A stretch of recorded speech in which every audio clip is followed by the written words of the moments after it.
Why women find older men attractive.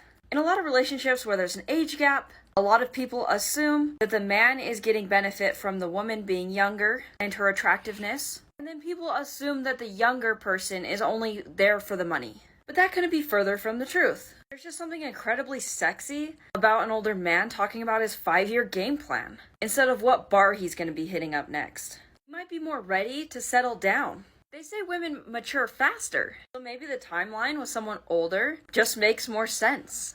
Older men are less likely to have attention-seeking behaviors, because they know exactly what they bring to the table. Older men have the experience, so they tend to be great communicators. They know what they want, they communicate it effectively, and it just takes away a lot of that gray area in relationships that makes things complicated. Why is it that the more successful I've become, the less that men seem to want to date me? For those of you who are further along in your careers, I'm really curious to hear what your experience has been with this, so wanted to share mine. I always get told that I am too intimidating.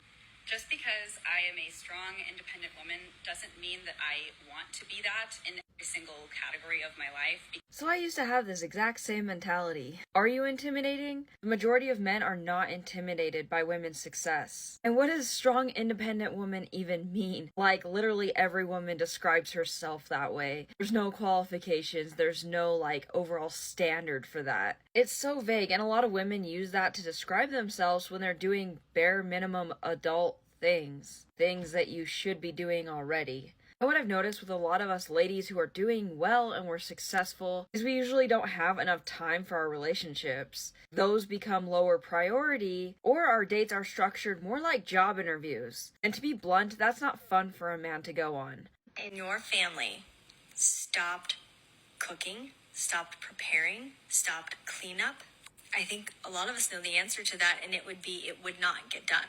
Women are forever the ones keeping the holidays together and going, while everybody else gets to enjoy the downtime. They get to kick their feet up after dinner is prepared and eaten. They don't have to concern themselves with the cleanup. It's not too late to change that.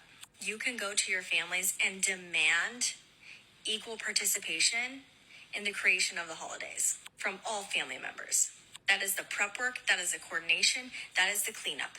Demand equality in the holidays. I would argue you don't even need to demand it. Just ask for it. And I know some women will be like, well, we shouldn't have to ask. They should just do it. They can't read your mind. And sometimes when us ladies just go start something, the men in our lives assume we got it. I mean, why wouldn't they?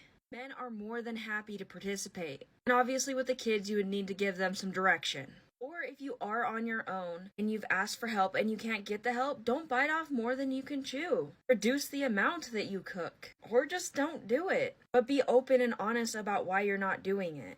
I bet you they'd be more than happy to help at that point. I'm going to be brutally honest with you here, Mike. Given your track record, your options. Christmas lists? Really? How do you not have everything that you want with the burr baskets, the boo baskets, your anniversary, your birthday, Valentine's Day, and now you have a list for Christmas? So I've watched all this unfold, and now I'm just supposed to go date these dusty-ass hinge men? Thanks, but I don't want it. I can no longer accept anything less than Travis Kelce energy. Do you know how many men have Travis Kelce energy? Practically none. Okay? Practically none. So, again, so happy for you, Taylor. I love this for you, but Travis has basically just confirmed that I will be dying alone. So, with that attitude, yeah. There are a ton of men out there with that type of energy for the women that they genuinely love, where the women actually reciprocate. They genuinely love the man for who he is and doesn't try to change him. But you're already in this mindset that you see all these men as dusty and not even dateable. There are so many good men out there, like an abundance. You're literally comparing these guys to NFL players. What are you expecting out of your dating life realistically? And I have trouble believing you actually gave these types of guys a real chance. Instead, you probably went on one date, it didn't go perfectly well, and then you just completely wrote off the guy. And you're sitting there wondering why you're still single. And asks, what are you doing? Whatever you tell me. Right? This is so accurate. And unfortunately, it's kind of sad. I feel like a lot of women forget that their man was at work all day. Are men ever allowed to just rest for a minute? Men are more likely to do physical labor than women are, so they're more likely to be physically exhausted when they get home. So give your man some time to relax after work. I'm so proud of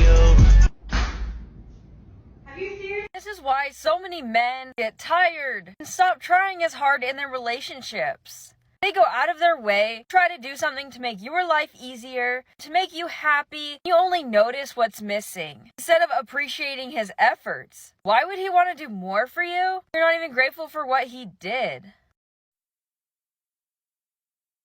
I freaking love this. Let's normalize teaching our kids both maintenance, cooking, and cleaning, because these skills are absolutely necessary. Not only that, more and more people are choosing to be single, long-term or even permanently. Them knowing only some things and not others puts them at a huge disadvantage.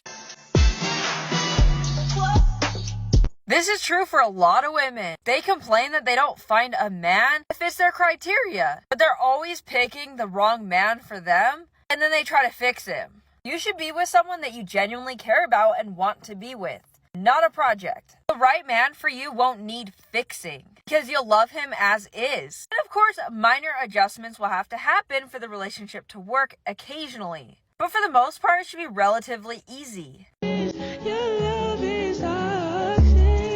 This is unfortunately very common, and a lot of women say they're totally justified in constantly denying him. And while I agree he lives in the house, he should also help clean. A lot of women don't realize the way he cleans or the way he does things is because that's her preference. There is more than one way to do many things. He's doing it that specific way to keep you happy. And a lot of men work very hard to make sure all of your needs are met, especially for those women who actually voice them. A lot of women see him meeting her needs as bare minimum, don't take into account his needs. He's doing everything he can to fulfill your needs. His needs really still don't matter to you at all. Single day. Be thankful, man. There's still guys out there waiting on a reply. This is actually really true. A lot of women will be talking to many guys. She'll decide she likes one or two specific ones, and she'll talk to them exclusively. She'll ignore the other guys because she's not interested. Sometimes she won't even tell him that. Instead, she'll purposely keep him on the back burner in case she needs some validation, in case she changes her mind. It also prevents you from moving on, so she still has access to you. So men, if she's not reciprocating any efforts, move on. Have you ever been through a situation where it just broke you down completely?